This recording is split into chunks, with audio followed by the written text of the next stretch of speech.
Dito naman ako. Ay, sorry mama. Ano ba yan? Direksyon na ngayon. Tanong. Pons. Ako na. Good afternoon po, Director Dale de la Fuente. Mali. Good afternoon, Director Dale Evangelista. Paano po ba masusuportahan ninyo at ni Mayor Isko Moreno yung mga nasa taekwondo? Taekwondo lang? Or Mga sports in general? Taekwondo. Okay, ganito. Sa ngayon kasi, ang sinimulan na namin yung mga pag-identify ng mga sports na isasali namin sa Batang Pinoy. So, may taekwondo program doon, may karate, may futsal, swimming, track and field, karate, sepak takraw, volleyball, ano na ba? Track and field. Marami tayong event na papadala sa Batang Pinoy. Yung tanong nyo naman kung paano masusupport, may program kaming gagawin para sa lahat ng taga-Maynila. Yan. Maraming program na yan. So support naman, in what kind of support ba yung tinatanong ng iba? Training program or facility nila na kailangan, coaches. And kung libre din po. Definitely, when we start the program for Manila, yung free clinic, it will start siya para libre.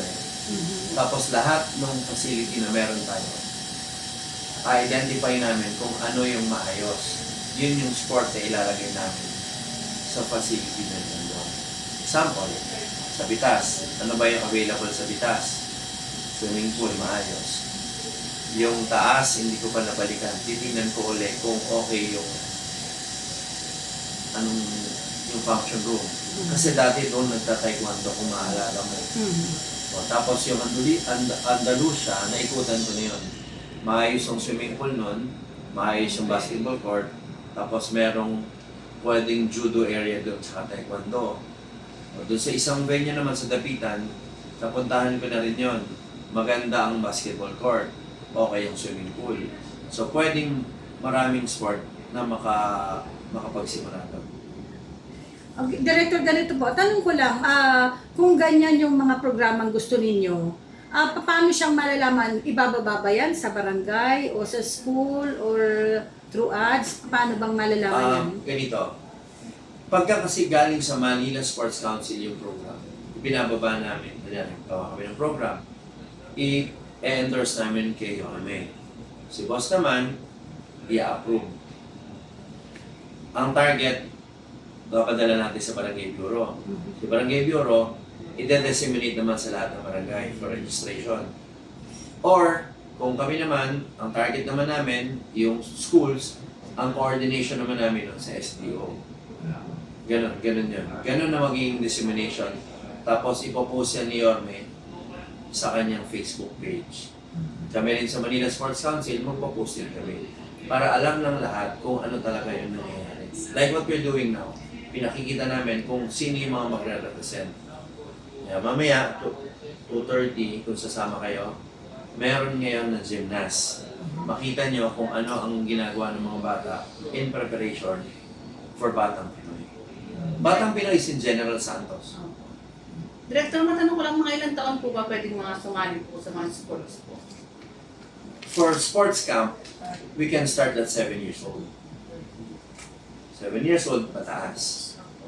Iniisip mo, pati si Lolo at si Lola magkakaroon. Oo, kasi masaya yun eh. Tsaka maging healthy pa rin mga lolo-lola natin. Pero for this Batang Pinoy, para aware kayo, ito yung parang intercity na organized ng Philippine Sports Commission. Ang ilalaban natin doon, ang dala natin sa General Santos, Team Manila. Ang Team Manila is 12 and 13 years old. Tapos 12, 13, 14, 15, 16, and 17 years old. Director, yun po ba halimbawa, dahil sabi mo nga, di ba, intercity siya. Yes. Paano halimbawa, competition, tapos may nanalo, ano ba yun? Ilalaban ba siya outside the country, ganon? And then, Or dito yun lang siya? kasi is finish doon, Batang Pinoy. Dito lang talaga. Ikaw yung champion sa Batang Pinoy. Depende na lang kung ikaw din yung magka-qualify for palarong pambansa. Palarong pambansa is a different entity. Hindi qualifying yung Batang Pinoy. Mm-mm. Pero most likely, pag ikaw yung magaling sa Batang Pinoy, papunta ka rin sa palarong pambansa. Kumbaga doon na-discover yung talent niya. Doon magsisimula. Yung mga judo, taekwondo, mga age po, idea po, na pwedeng sumali din po. Sumali, 7 years old. Pwede. Lahat po 7 years old. I-standard namin para 7 or 8 years old, papunta sa ganitong edad. Pati basketball, camp, volleyball, water polo, swimming, taekwondo, karate, judo, at iba-ibang sport pa. Paano po halimbawa, yung isang estudyante, yung isang trainee, gusto niya talaga yon yung isang halimbawa, taekwondo. Kaya lang, halimbawa wala siyang kakayahan para magpagawa nung Uniform. ano niya, Uniform.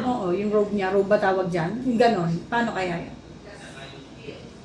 Pag training, kunyari, camp o sports camp lang muna, t-shirt will do. Pero pag syempre magko-compete ka na, iba na yung gagamitin mo. Yun talaga mag-judo. Or pang taekwondo talaga. Kasi hindi naman allowed mag-compete na walang uniform. Doon papasok naman si LG ulit para magbigay ng uniform. Message niyo po sa mga kabataan po na gusto sumali. Sa mga batang Maynila na gustong maglaro, mag-ensayo, at maging parte ng programa ng Manila Sports Council, malapit na po namin ibaba ulit yung mga programa ng sports kasi iniisip ko nga. Dati ginagawa lang ang program ng sports pag summer. Kasi ngayon, ang gusto ko sana, magsimula na ng August or September. Kung hindi lang nagkabagyo, wala na sanang problema, pwede na tayo magsimula eh. September, October, November. Yun yung aming target date. Tapos magre-resume tayo ulit ng January, February, March, and April, May, June. Yun yung ano namin, every 3 months yung program.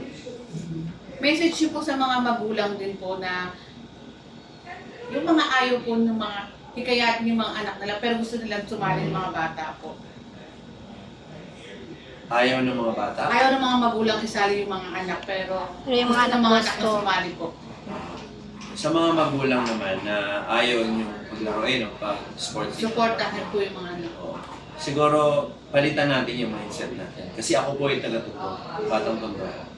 Siguro, kung hindi nila ako dinala ng mami ko sa sports, saka yung mga kamag-anak namin mga pinsan ko, baka hindi rin naging maayos yung future namin. So, tandaan nyo, ang sports can create a positive impact sa buhay ng mga bata. Tapos, pagdating mo ng high school, college, pwede ka maging varsity. Scholar ka. May mga scholarship eh. Maraming benepisyo ang sports. Sana yung mga magulang natin sa mga taga-Maynila, tulungan niyo yung mga anak niyo na maging atleta. Lagay niyo sila sa sports. And Doon, next, Medyo isa pa po tanong ko, paano po yun kasi hindi nyo nabanggit yung table tennis, yung badminton, yung mga ganon, hindi ba siya kasama sa Kasama po. program? Kaso po biniglaan niyo ako sa tanong. Hindi ako nakapag-review. Kasama po pati pickleball, Ayun, badminton, tennis, Opo, chess. pasensya. Malikot lang yung isip ko.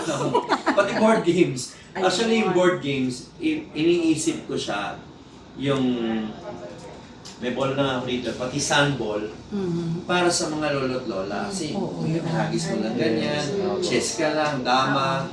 Nag-enjoy sila doon yung matatanda. Board games, mga table tennis, ano? Table tennis. Oo. Basta lahat ng may racket, badminton.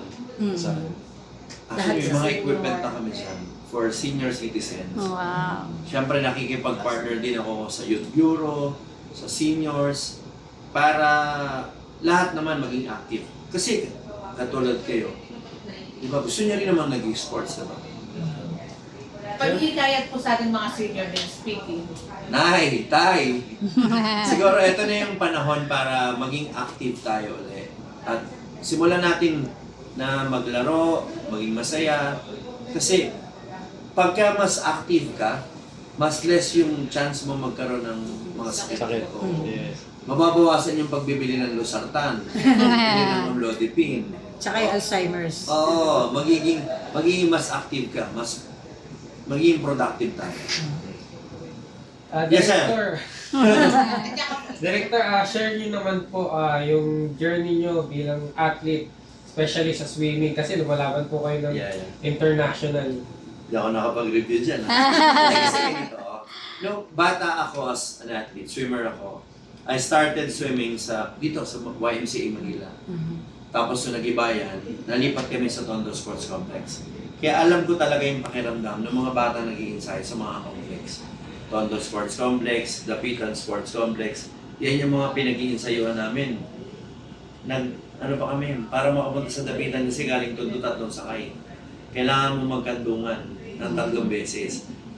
Tsaka maglalakad. Pagdating sa Bumbilya, yun. Yun yung ano namin doon, yun ang journey ko.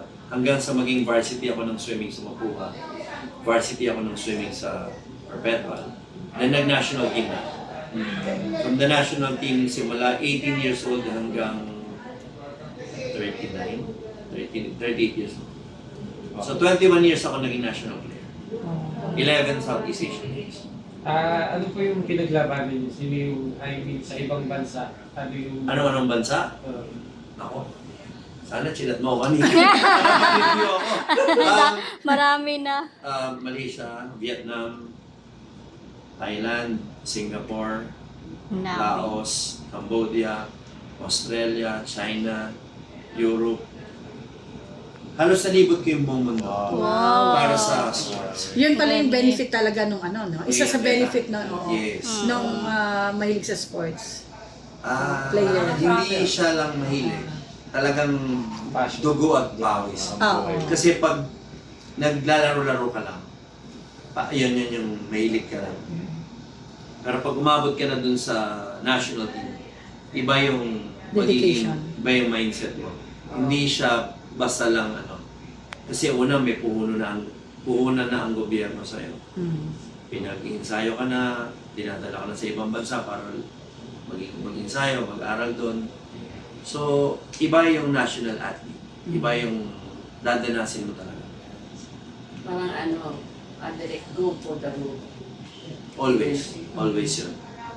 Kasi pag national athlete na yung level mo, ang mindset namin doon, anytime may bata na darating para talunin kami. Yun yung mindset mo eh. Kasi pag nandun ka, gusto mo ikaw yung pinakamagaling. Yes. Diba? So, nung time na yun, kailangan kami yung pinakamagaling. And lastly po, message po sa ating butiing Mayor Isko Moreno. Boss, first, maraming salamat sa pagkakataon na binigay mo sa amin, sa akin, na pagsilbihan ng mga batang Maynila sa larangan ng sports. Maraming salamat sa pagbibigay ng oportunidad. Pero syempre, maraming salamat din po sa aming isa ring boss, si Ma'am Daini Dumagoso, sa tiwala din na binigay sa amin. Salamat And po. thank you. Thank you, Director. so much. Maraming salamat. Director. Thank you po.